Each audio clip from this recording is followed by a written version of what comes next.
and India did in 2021 in Gabba. Can they do this again at Perth come 22nd November? Keep watching.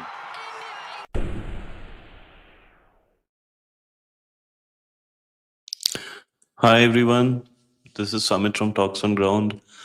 So normally we do these very intense, serious topics like current affairs, geopolitics, politics.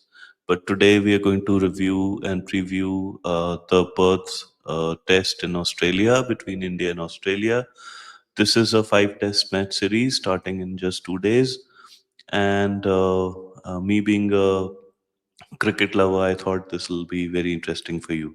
So, as you just saw in the intro, there was a series between India and Australia, four test matches in 2020-21, and India won that 2-1 in dramatic circumstances. And the hero of that series was none other than Rishabh Pant. However, the circumstances of that series and the one in 2018-19 were very different. India also won in 2018-19, 2-1 in their favor.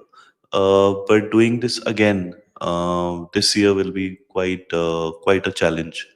Now the thing is that India has some issues, and before I kind of look at what can happen, I'm going to give you some insights into some of the things I've observed. I can be wrong. You can leave your comments. But the thing is that there is a clear problem with the Indian team. They lost 3-0 recently against New Zealand.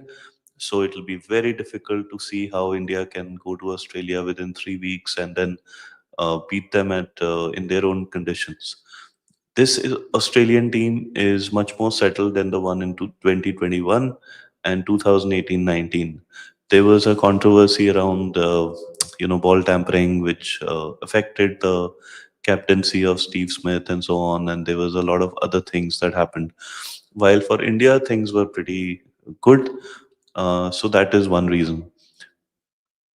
On the other hand, for India, uh, the set of players who went to Australia in that series, some of them are missing, especially Chiteshwar Pujara, who in the last series played out almost 1,000 deliveries from the Australian bowlers, and that enabled the likes of Rishabh Pant and others to kind of step up and be the like the score all the runs on from the other end. So I am not very sure how India is going to put up runs on the board. There are other issues before we go further. Being a cricket lover, I watched Test cricket especially. So, and especially ones where you have India playing Australia after 3 years. So that really interests me. So there was a definite change in the way Australia is playing this or preparing for this, the way they've scheduled this, though it seems to be a permanent change. But last series, I think it started much later. It was at least 2.5 weeks later.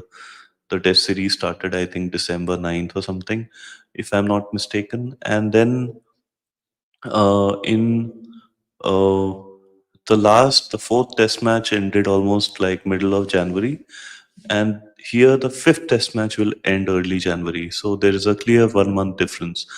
Australia being in southern part of the southern hemisphere, they have summers right now, and in these summers temperatures really go up as you get into later parts of December and January, which for most people is like weird.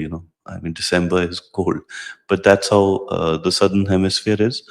And you can see that India was much more acclimatized to those kind of conditions, so the heat was more.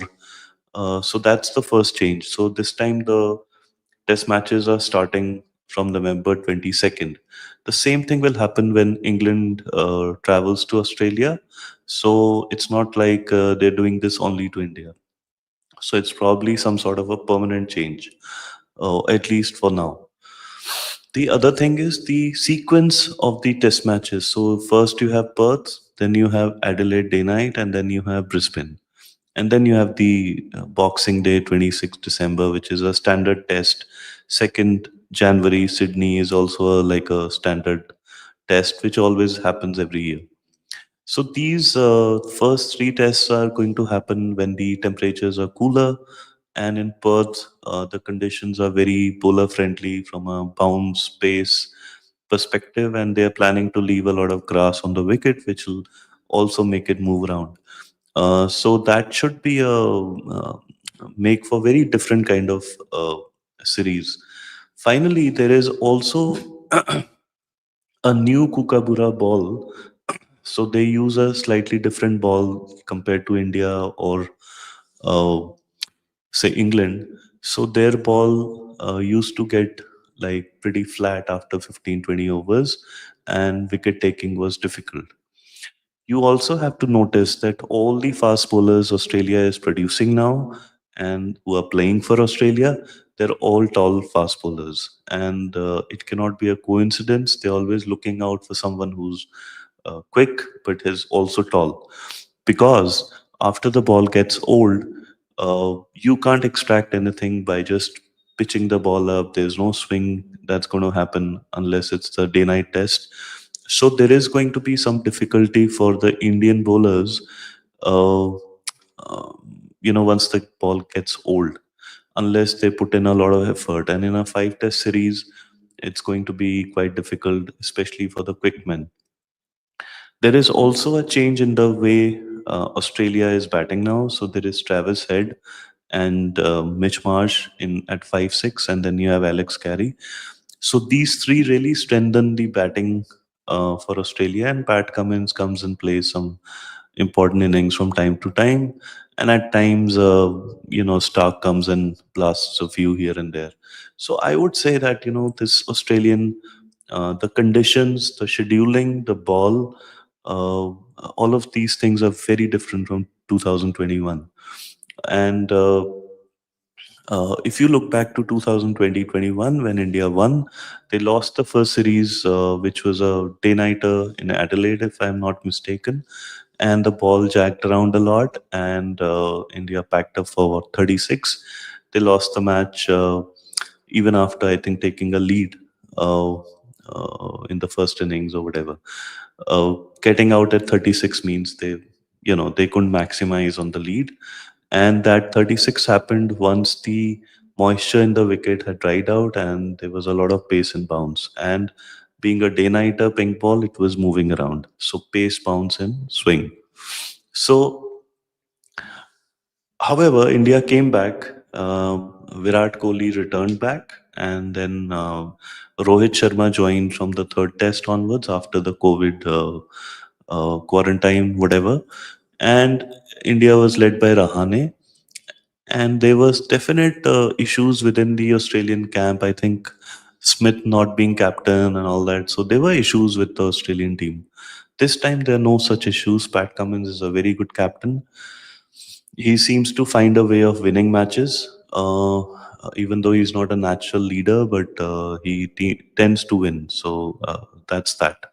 So all of these things make me feel that this is going to be a very, very difficult, a very different way in which India has to win. So let's see what India did in 2021. What India did in 2021 was that they had Pujara and a decent opening partnership, and therefore they got the ball old, and then India was able to score. This is like basic. And there was some good bowling up front by India, so they typically got one or two wickets quickly. And then when you had likes of Labuschagne and Smith coming in, India bowled a very special, specific, very straight lines to them, which throttled their batting, and therefore they were not able to rotate the strike, and that is what led two wickets later on. And India also had people like Siraj just coming in. Um, Shardul Thakur was there, who was also new. Washington Sundar was new. Natarajan was new. So all of these guys were unknown commodities for the Australians, and they really didn't know how to respond to it.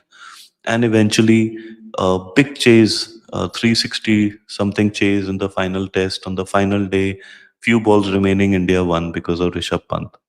Now, which means that, despite all of these things, Australia was still very difficult to get across.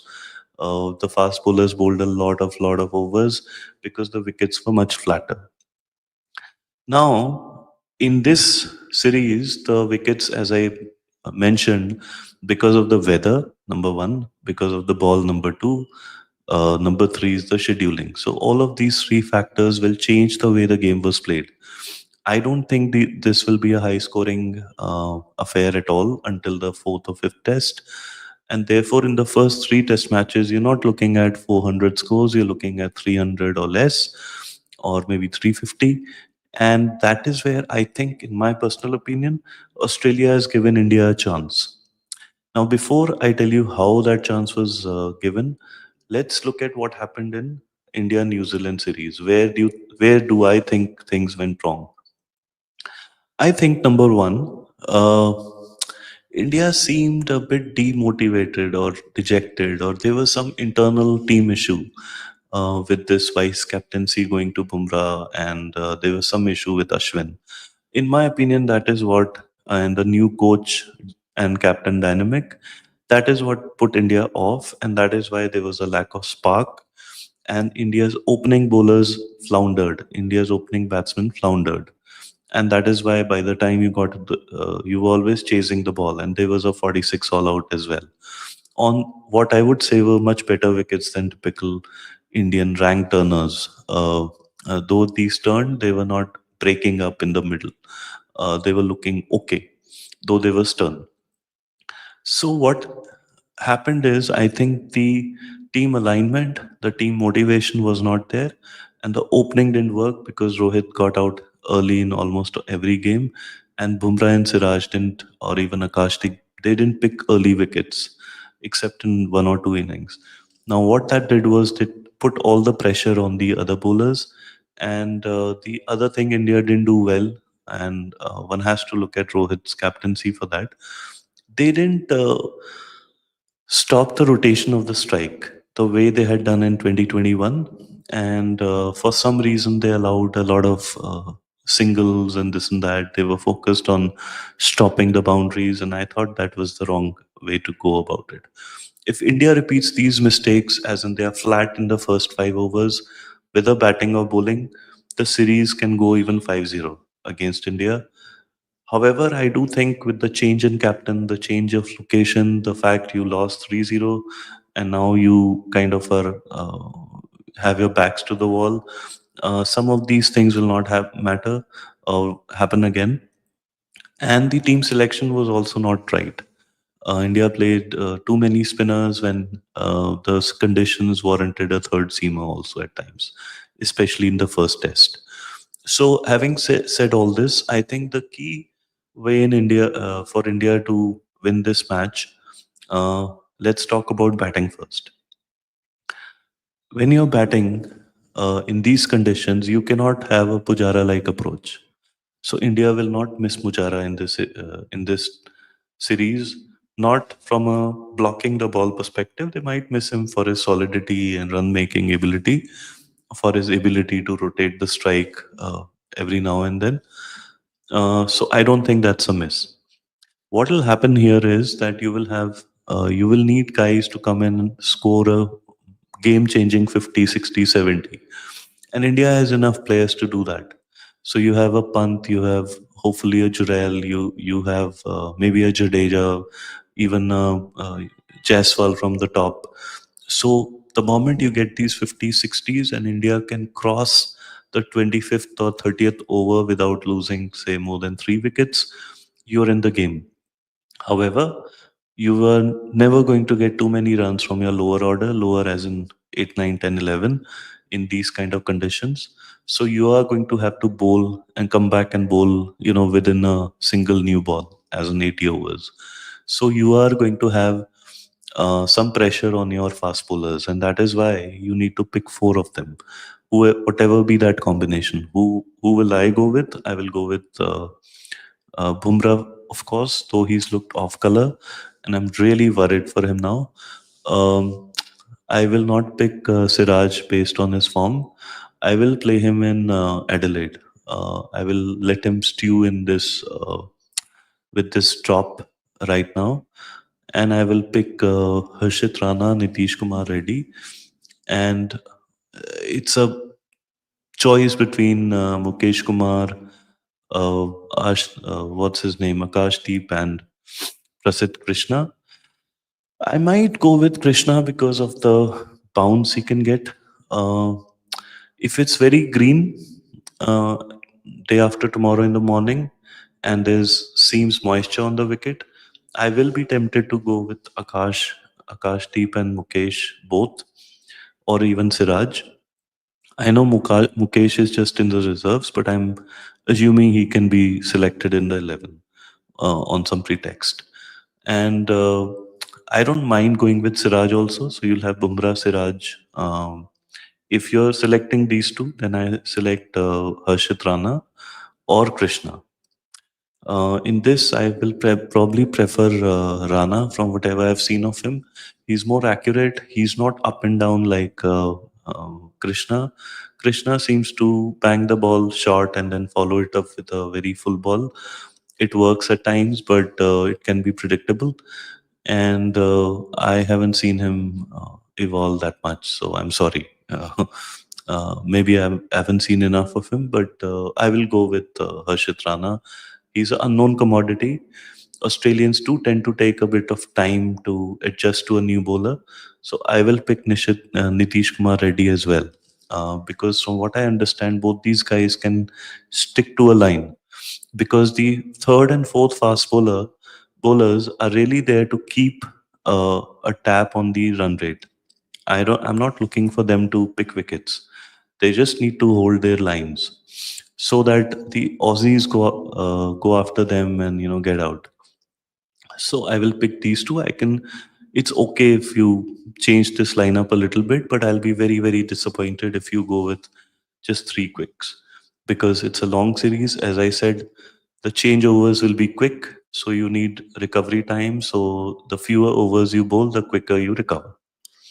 In terms of the bowling, I will not pick Jadeja because he's not picking. Uh, he's not keeping it as tight as he used to, and he's not making as many runs. And you have a Washington Sundar who's really really good. So I'll go with Sundar, and I will be tempted to play him as a number three or even open. I don't mind KL coming at six and Jurel at three and Washington opening. It's again something unexpected. Um, whoever you pick, KL as the opener, which is 90% most likely, or Ishwaran, or your uh, uh, who's that guy? Ishwaran, Rahul, and Yashasvi.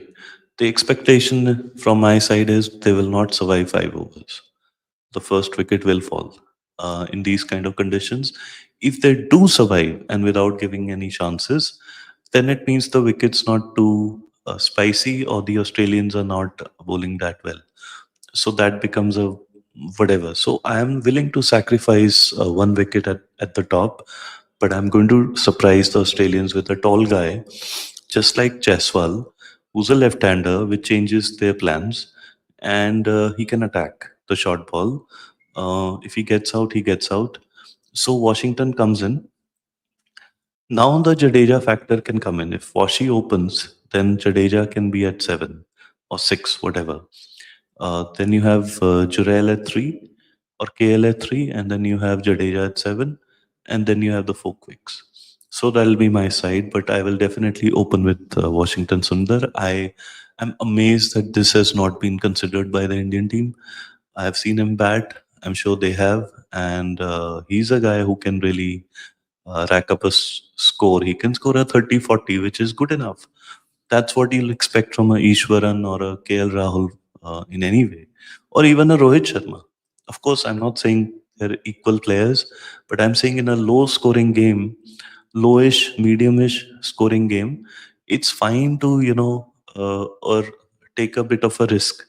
When you're taking a risk with Nitish Kumar Reddy and Harshit Rana, you're doing it because you want them to hold the line and just not give runs. On top of the order, I want someone who's attacking, naturally attacking player, and just give Australians something to think about, because now they don't won't know who's coming next, and they will have plans and matchups who to bowl to and what kind of fields. So I want Pat to be thinking on this feet. Even if Australia has to win the first test, I want it to go the distance, at least the fourth day. I want it to be close, and I want Australians to be under some sort of pressure. The moment that happens, the series will come alive. And with Rohit coming back, maybe Gill coming back, and maybe Shami coming back in the second test, this series can really go to India as well. But in the first test, India has to surprise tactically the Australians. And if they don't do that, this is a gone case. So this is what I think. I will be waiting for your comments. Tomorrow there's another live. I'll preview the series even further. This was more my personal views. There's a very interesting discussion coming up with Jamie Alter. Please log in later in the day. You will get a preview from an expert, and I'll see you then. Thank you very much. Bye bye.